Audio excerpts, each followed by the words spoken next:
Hi, it's Bumble. Welcome back to my channel. I use the word classic for movies. Usually, ironically, I'll say, like, The Cat in the Hat, the 2003 one, with Mike Myers. I'll sometimes say, like, it's a classic, it's iconic. I mean that ironically because it's not, in terms of being adaptations, it's not a good adaptation. It's a whatever movie. It's like a goofy movie, usually for kids or whatever. I just have a lot of nostalgia for it, and I find it hilarious every time. But that's just me. So I use it ironically. The Princess Bride is one of the few movies I can say, like, off the top of my head and everything, I would like actually use the word classic properly to describe it. This movie's fantastic. Still can't believe it's from 1987 though. It makes me watching this made me really miss like 80s fantasy movies. Um like I kept thinking of Labyrinth, but mostly the scene when the characters are in the fire swamp. That's the point where I was like, man, this is making me kind of miss Labyrinth. Um but like 80s fantasy movies, they're I always really love like the set design and stuff, and it's just oof. Um Trying to think where to start with this. I've seen this movie like a dozen times. I watched it, I know, last time within like the last 2 years, because I found out my friend hadn't seen the movie, and sometimes I'm like, oh, you haven't seen this movie, it's so good. Usually with movies, with this movie, I'm like, dude, you haven't seen The Princess Bride, and then I immediately showed him The Princess Bride, and we watched it, and he really liked it, and I was glad. I haven't met anyone who hasn't liked this movie. I know I'm giving this like such high praise, and it isn't just like a nostalgia thing for me, but it's just really good, man. I'd actually forgotten a lot about it since the last time I watched it. I was surprised. I remembered a lot of the like well-known quotes and stuff. Like this is one of those movies has like so many good quotes and stuff. The cast is also really good. Like this is probably my favorite like Carrie Yules movie. Like I remembered Billy Crystal being in it. He has a small role as this character called Miracle Max, but it's pretty funny.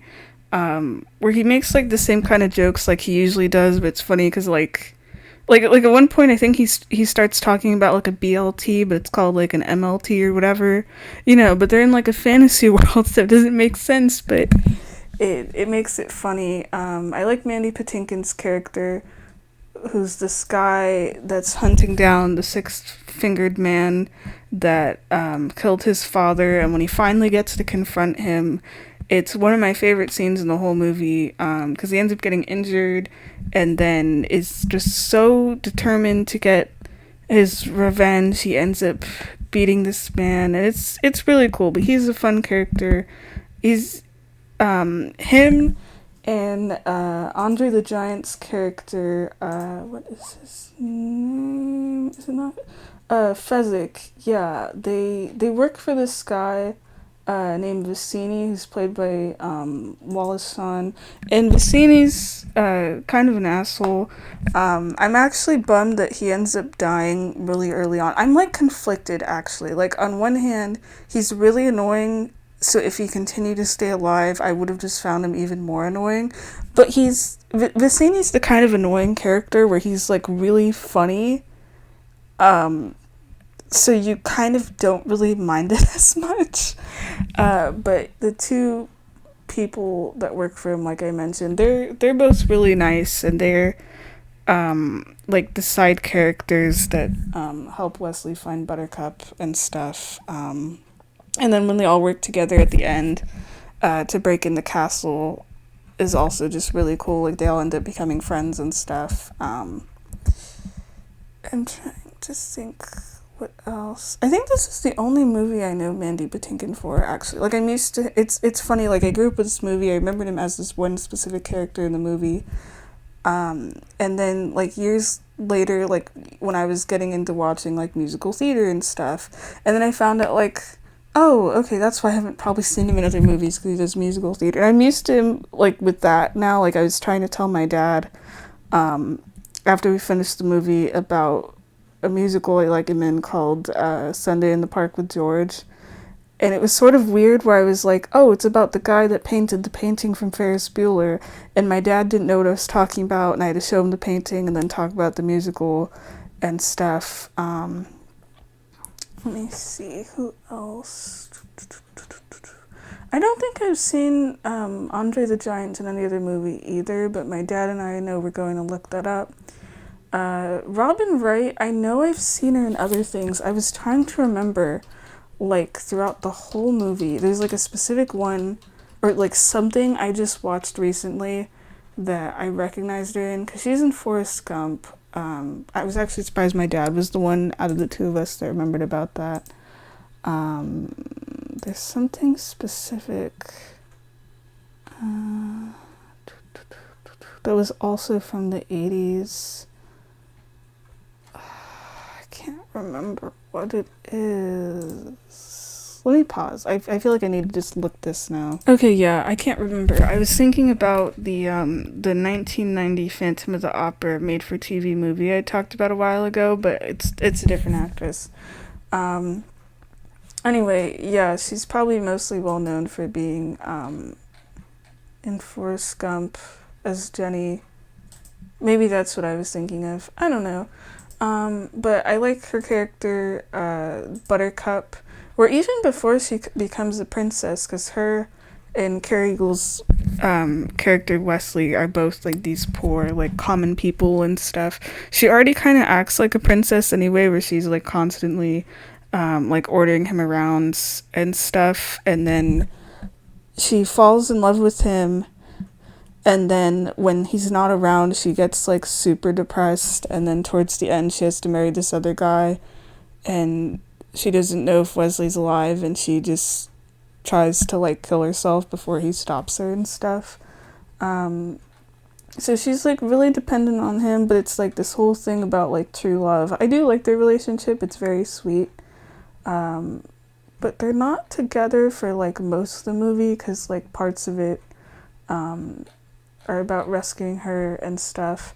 And then the whole story is like this storybook that's told by this grandfather to his grandson. And it wasn't until after I had like watched Columbo and then I rewatched this movie with my friend, and I was like, oh, Peter Falk's the grandfather. It's just weird because like I'm so used to him as like Columbo, but here he's like old that it throws me off, and his voice is like a lot more kind of deeper and a bit grisly. It's like I don't immediately recognize it in my brain as the Columbo voice, especially because I'd also just watched what was it? It's a mad world. I always forget how many Mads are in there, which is from the 60s where he's like way younger, like even younger than he is in Columbo. But it's always nice to see him and stuff. And then Fred Savage is the grandson, where he's probably like 10 or so. That was actually some of the funniest parts of the movie. I didn't really appreciate it when I was younger. I always thought those segments were kind of boring, and I wanted to go like back to the story and everything, because that's like the fun part of the movie. But then as I've gotten older, I'm like, no, these parts are like just as good. Those are the parts, especially my dad laughed at the most when we were watching, because we've both seen this movie like a bunch of times. Just it's like the line delivery from this kid sometimes is just really funny, where it's like at first he doesn't care about the book and he doesn't really want his grandfather there and everything, and then by the end he wants his grandfather to come back, and he actually really likes the book. He eventually ends up liking the kissing in the book too. Like literally my favorite line in the whole movie is when Wesley and Buttercup, they have their first kiss. I was gonna say their first kid. No, they have their first kiss, and the grandson. Oh yeah, because the grandson and the grandpa like literally don't have names in this. They're just referred to as the grandson and grandpa. I wanted to clarify that because I know a lot of the time I forget characters' names, and I'm like, I'll just call them this. But no, he's literally credited as just the grandson. Anyway, he interrupts the book, and he goes, "Oh no, it's kissing." This is a kissing book. It's just the line delivery of it always cracks me up. It's my favorite line. He doesn't actually interrupt the story too much. I think the balance of it is like really well, actually. Like obviously the beginning and the ending of the movie, you know, there's more time spent with like the grandson, the grandfather, where they like start and finish the book and everything. Um, they only interrupt the story maybe like three times or so, usually when someone's like in danger or whatever. But I feel like it doesn't interrupt the flow of the story or anything, and it's usually funny, and then they get back to it. It's maybe like a couple of lines, and then towards the end, once the movie really starts to like kind of pick up and everything, and they're, you know, they're gonna go into the castle, they're gonna rescue Buttercup and stuff, and then they don't really interrupt anymore. But I think that's like it's fine, because I know there's a lot of movies where it's framed around like, oh, they're telling a story, or it's like a flashback story movie, and sometimes it's just like too many interruptions, and it like throws me out of focusing on like the actual story that's going on and stuff, or sometimes those segments can be too long. Like I think that was one of my problems with watching the movie The English Patient, but here it's like handled well, and I enjoyed this as I've gotten older. Like I said, I've enjoyed the segments with the grandfather and the grandson. Let me think what else. Instead of talking about like the whole plot and going over everything, I just want to talk about some parts that I really like with this movie. Like at the beginning, when it's just like Wesley and Buttercup, for some reason I was thinking about Link and Zelda.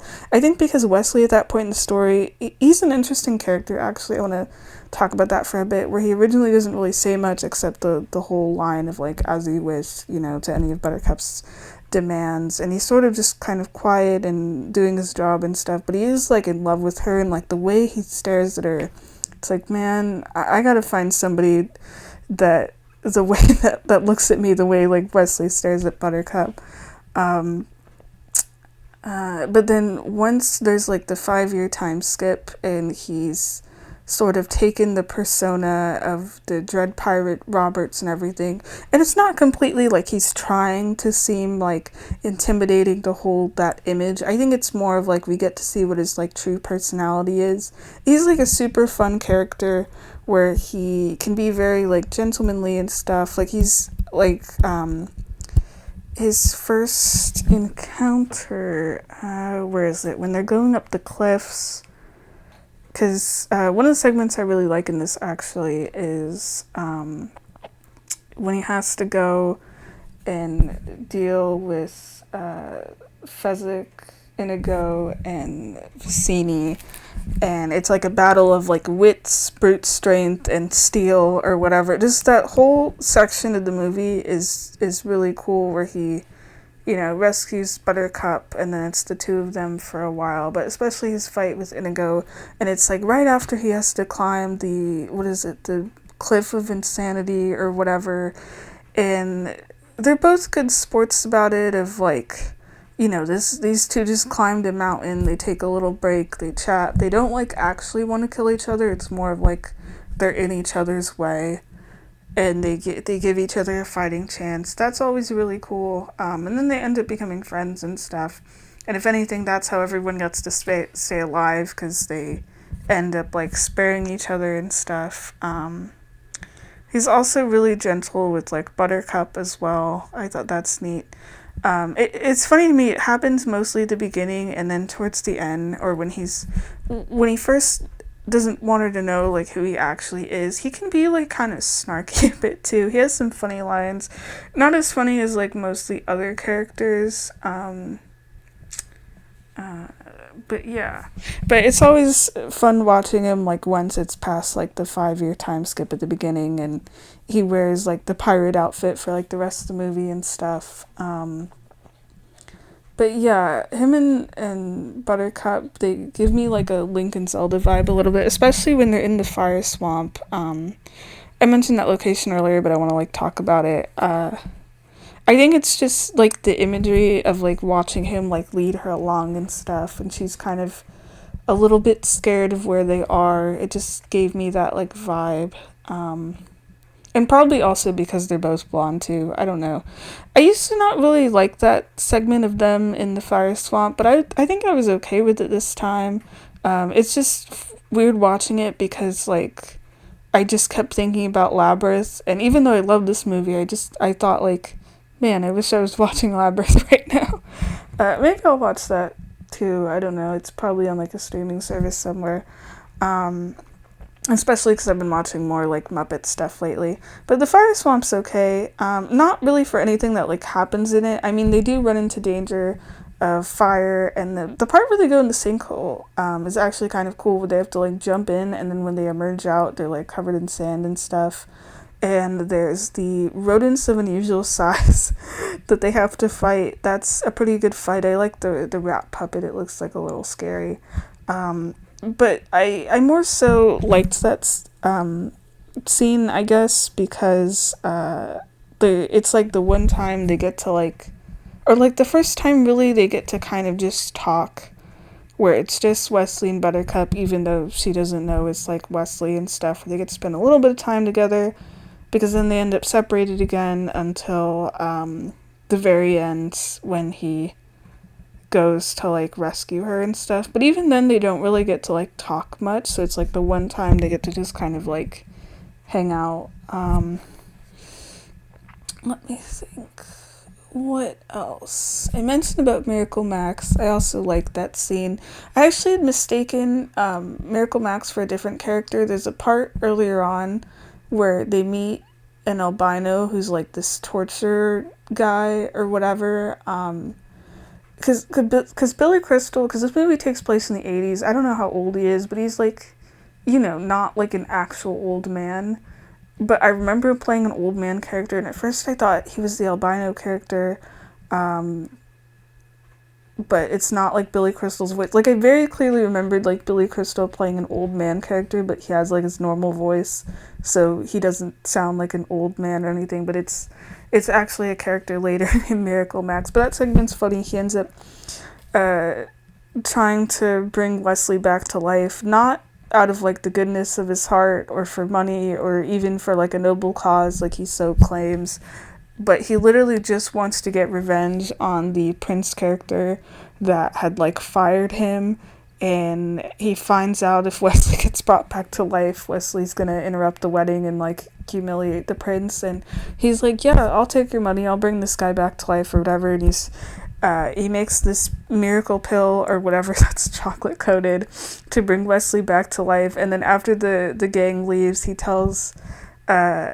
his wife Valerie of, yeah, it's gonna take a miracle for that to work. Like, it probably, I wouldn't be surprised if it was even some kind of like placebo type thing, except that like Wesley would have to be awake for it to be like a placebo or whatever. But it ends up working. I do like that Wesley actually doesn't come to full strength immediately, because I feel like that would be like, oh, that's too easy, but he ends up kind of like paralyzed for a while and then can't move his arms, and then there's a great scene where he has to sort of bluff, no, he does bluff actually, to the Prince character. You think they're gonna have like an epic duel or whatever, except that the Prince is like a coward and stuff. He has like other people do his dirty work and whatever, and Wesley knows he wouldn't win a fight because he like literally can't move his arms or whatever, so he gives this whole description about, what is it, like fighting to the pain of like basically cutting off your opponent's limbs but leaving their ears, so you leave them as like this like quote unquote freakish mess, and everyone screams at you and you get to hear them, is like basically the gist of it. And I like how in that scene, I didn't notice like the last time I watched that, Carrie Yules doesn't ever seem to like blink or anything in that scene. He's just staring down this character, but it's like sort of at, not completely at the camera, but like a little bit. And then it's great when he like gets up and he just does not break his gaze or blink or anything, and then he points the sword at the guy and is like, draw your sword. It's just such a cool moment. I think that's part of the reason I love this movie so much. Some of these like sword fighting characters are just so cool, man. But this movie's also really funny too, like I mentioned, with, there's so many quotable lines. I think Vicini is one of the funniest characters, though. That's why, even though he's annoying, it's almost a shame he gets killed so early. Like, I actually forgot about that. I, like, expected him to come back, except the characters say at some point of, like, oh yeah, he's dead, he, like, died. He has, like, his own scene, which this comes off as really funny to me, but kind of dumb, where it's, like, this battle of wits, where him and Wesley, they have these two, goblets or whatever, and there's poison. It's one of those things of like, oh, there's poison in the cup, but which one? And he gives this really long-winded, like, explanation of trying to deduce which one it is, and he keeps changing his mind, and it doesn't really sound like logic at all. It seems like he's circling around and around, or maybe just stalling, because he claims to be, like, the smartest person alive, or whatever. Like, he calls Aristotle a moron. And then it turns out he didn't have a chance anyway, because both of the cups have poison in them, and Wesley's immune to the poison because he's, like, built up a resistance over the years. So, like, no matter what, this guy was screwed. So it wasn't even, like, a battle of wits or anything. It was literally just he was going to get poisoned no matter what. And the funny thing is, if he didn't even agree to doing that battle of wits or whatever, he would have won. He literally had, like, Buttercup to knife point and everything. He was gonna stab her, and he could have easily just stabbed her in the neck before Wesley was able to, like, do anything. But, this guy's cocky and has an ego and stuff. And it's less about being smart and more of, like, he thinks he's, like, the greatest person ever or whatever. So, of course, he would accept, like, this challenge, and then he ends up losing, and that's it. And then he's, like, dead, and it's within the first, like, I don't know, like 20 minutes into the movie or something. So he's not there long, but he's really funny. Like, one of the well-known lines is him shouting "inconceivable," but it's like the way he says it is pretty funny. Oh, that reminded me, there was a one of those, like, COVID movie things. I don't know, it's called, like, Movies at Home or whatever, The Princess Bride, where it was, like, a bunch of actors trying to recreate The Princess Bride, but, like, from their houses and stuff. I remember watching that. I didn't get through most of it. I thought some of it was kind of funny and some of it was just whatever, especially because it was, like, people just using whatever at their houses. But I feel like this is a good kind of movie to do that for, not only because there's so many, like, iconic lines and scenes, but it's like a fun movie for that. In general. And then I had watched the Deadpool 2 scenes. I pulled it up on YouTube just because they bring Fred Savage back for that, but he's, like, an adult, and they make fun of, like, comic book tropes or whatever. But I like that they recreate the bedroom from The Princess Bride, because the grandson's room is, like, so detailed, and you, like, barely ever get to see it. Like, I was paying attention to the scenes where the camera's pointed at the grandson, and there's, like, all these toys in the background of, like, He-Man, and I noticed there's a lot of, like, Christmas decorations for some reason in this kid's room. I think he has, like, a figurine of Santa or something, and he's playing some, like, baseball game that looks like it would be on, not the NES, because he has, like, a weird controller for it. I was actually wondering if the game was real. I assumed so, but now I'm kind of curious what it is. I'll have to, like, Google that later. But there's, like, so much detail, and even stuff like, in stuff like that, like this kid's bedroom that you, like, barely really have, like, time to see and stuff. There's just so much put into this movie, I